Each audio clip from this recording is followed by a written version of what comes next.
قل هذه سبيلي أدعو إلى الله على بصيرة أنا ومن اتبعني وسبحان الله وما أنا من المشركين. اعوذ باللہ من الشیطان الرجیم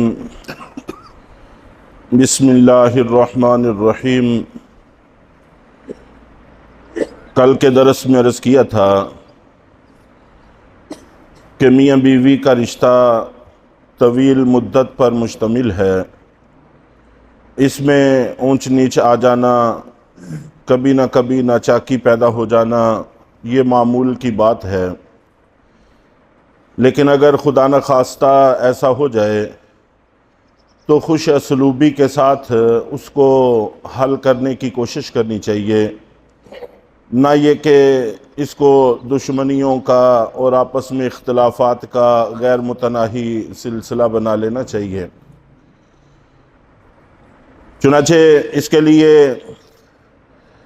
ایک واقعہ میں نے عرض کیا تھا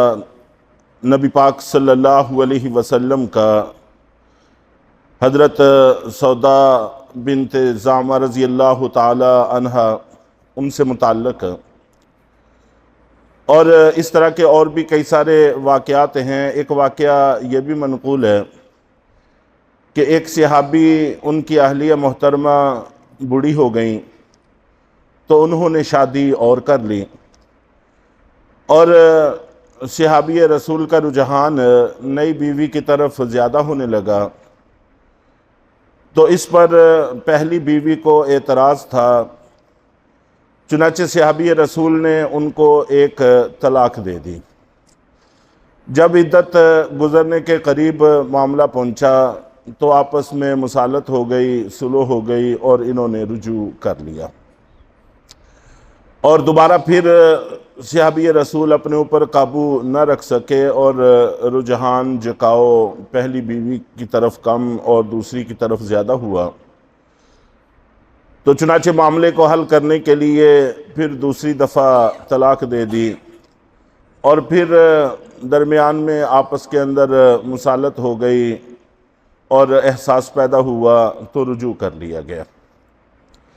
جب تیسری دفعہ کی نوبت آئی تو اس پر صحابی رسول نے کہا کہ دیکھیں، یہ آخری موقع ہے، یا تو آپ اسی حالت پر راضی رہیں اور اپنے حق مجھے معاف کر دیں، یا پھر علیحدگی ہو جائے گی اور اس کے بعد رجوع کا کوئی راستہ بھی موجود نہیں ہے۔ تو صحابیہ نے عرض کیا کہ ٹھیک ہے، مجھے اسی حالت میں آپ کے نکاح میں رہنا منظور ہے، آپ تیسری طلاق نہ دیں۔ تو اس طرح سے اپنے حق معاف کر کے معاملے کو سدھار لیا گیا اور تعلق کو باقی رکھ لیا گیا۔ تو ظاہر ہے کہ جب ایک خاتون اپنے سارے حقوق یا کچھ حقوق معاف کر دیتی ہے تو آدمی بھی سمجھتا ہے کہ حق اور ذمہ داری کوئی نہیں ہے، اور مفت میں ایک بیوی ملی ہوئی ہے تو وہ بھی اس معاملے پہ راضی ہو جاتا ہے۔ بس اوقات ایسا ہوتا ہے کہ عورت کے پاس متبادل کوئی راستہ موجود ہوتا ہے، پیچھے فیملی اس کی موجود ہے، وہاں پر بھی جا کے رہ سکتی ہے، اور اسی طرح عمر کے اس حصے میں ہے کہ اور جگہ نکاح آسانی سے ممکن ہے۔ تو ایسے میں اچھے طریقے سے علیحدگی اختیار کر لینے میں کوئی حرج نہیں ہے، اور اس کا بھی آگے تذکرہ موجود ہے کہ اللہ رب العزت دونوں کو ایک دوسرے سے مستغنی کر دیں گے اور دونوں کے لیے آگے راستے پیدا فرما دیں گے۔ لیکن بسا اوقات ایسا ہوتا ہے کہ متبادل کے طور پر عورت کے پاس کوئی راستہ موجود نہیں ہوتا، تو پھر بڑی پریشانی سر لینے کی بجائے اپنے حق کچھ چھوڑ کر گزارا کر لینے میں کوئی حرج کی بات نہیں ہے۔ اسی کو ان یصلح بینہما صلحا سے تعبیر کیا ہے کہ کچھ حق چھوڑ کر آپس میں رضامندی کے ساتھ کسی معاملے پہ اگر صلح کر لی جائے تو اچھی بات ہے۔ والصلح خیر، اور صلح بہترین چیز ہے، اسی کو حتی الامکان اپنانے کی کوشش کرنی چاہیے۔ یہاں پر اب تک کی گفتگو میں جو بات سمجھ میں آئی ہے ان میں سے ایک بات یہ بھی ہے کہ اللہ کے نبی صلی اللہ علیہ وسلم نے بھی بڑے مناسب ماحول میں اپنی بیوی کو ایک طلاق دی، اور صحابی رسول جن کا میں نے تذکرہ کیا انہوں نے بھی بڑے عمدہ اور خوشگوار ماحول میں اپنی بیوی کو ایک طلاق دی اور پھر رجوع کر لیا اور پھر اس کے بعد دوسری طلاق دی۔ تو طلاق ایک مقدس رشتے کے انقطاع کا نام ہے۔ آج کل ہمارے ہاں جو رواج چل پڑا ہے کہ یا تو غصے کے اظہار کے طور پر ہم طلاق دیتے ہیں یا اپنی پاور کے اظہار کے طور پر دیتے ہیں، اور یہ تاثر دیتے ہیں کہ ہمارے اندر بڑی پاور ہے، ہم طلاق دینے کی بھی طاقت رکھتے ہیں، اور یا پھر بطور گالی کے ہی طلاق دے دیتے ہیں، جیسے لڑائی میں جھگڑے میں ایک دوسرے کو گالیاں دیتے ہیں، تو اسی طرح طلاق کو بھی ایک گالی کے طور پر استعمال کر لیا جاتا ہے، حالانکہ ایسا مناسب نہیں ہے، درست نہیں ہے۔ اور ضمن میں یہ بات بھی سمجھ میں آ رہی ہے، جیسا کہ الفاظ کنایات کے ہوتے ہیں، ہر زبان میں کچھ نہ کچھ ایسے الفاظ ہوتے ہیں جو طلاق کا معنی ادا کرتے ہیں۔ طلاق عربی کا لفظ ہے، تو عربی میں یہی لفظ طلاق دینے کے لیے استعمال کیا جاتا ہے،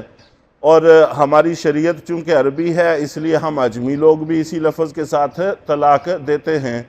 تو یہی لفظ بہترین لفظ ہے۔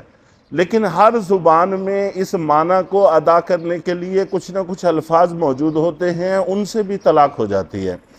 تو ایسے لفظ بھی ہم اکثر و بیشتر بولتے رہتے ہیں، میرا تمہارا کوئی رشتہ باقی نہیں رہا، میری طرف سے تم فارغ ہو، میں نے تم کو چھوڑ دیا ہے۔ اس قسم کے الفاظ، ان کو الفاظ کنایات سے تعبیر کیا جاتا ہے، ان سے بھی طلاق واقع ہو جاتی ہے، اور طلاق بائنہ واقع ہوتی ہے کہ جس کے بعد رجوع بھی نہیں ہو سکتا، دوبارہ نکاح ہی ہو سکتا ہے۔ تو اس قسم کے الفاظ کا استعمال بھی بڑی کثرت سے ہے، اور بدقسمتی کی بات یہ ہے کہ ہم دنیا کے چھوٹے سے چھوٹے کام سے پہلے اس کام کو سیکھنا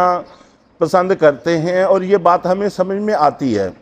کہ ہم نے اگر جوتے گانٹنے کا کام کرنا ہے تو پہلے کسی موچی کے پاس جا کر اس کام کو سیکھنا چاہیے۔ اگر ہم درزی کا کام کرنا چاہتے ہیں تو پہلے کچھ سال ایک درزی کے پاس بیٹھ کر اس کام کو سیکھنا چاہیے۔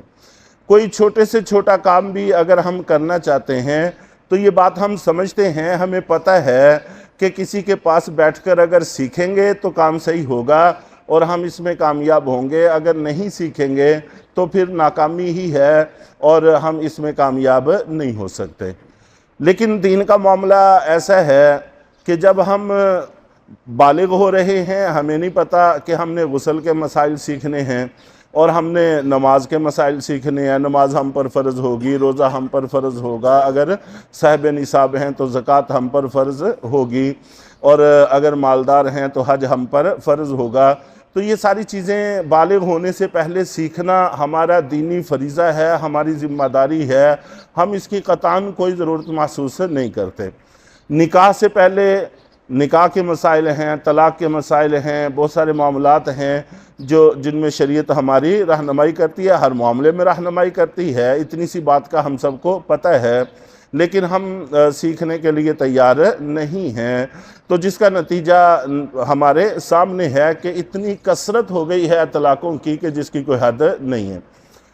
اور پھر نہ صرف یہ کہ طلاق دینے والا طلاق کے مسائل سے واقف نہیں ہے، آگاہ نہیں ہے، اس کے گھر کے لوگ بھی آگاہ نہیں ہیں، اور پھر جب وکیلوں کے پاس جاتے ہیں تو ان کا بھی شریعت کے ساتھ کوئی لینا دینا نہیں ہے۔ جب بھی کوئی کاغذ لکھا جاتا ہے تو 3 سے کام شروع کیا جاتا ہے، جب بھی لفظ بولا جاتا ہے تو 3 سے شروع کیا جاتا ہے، تو بعد میں پھر متبادل راستے تلاش کرنے کی کوشش کی جاتی ہے۔ تو اس لیے بہرحال شروع میں ہی احتیاط بھی کرنی چاہیے اور اس کے مسائل بھی سیکھنے چاہیے۔ اس کو اللہ تعالیٰ نے لڑائی جھگڑے کے طور پر پیدا نہیں کیا، بلکہ ایک مقدس رشتے کے انقطاع کے لیے پیدا کیا ہے۔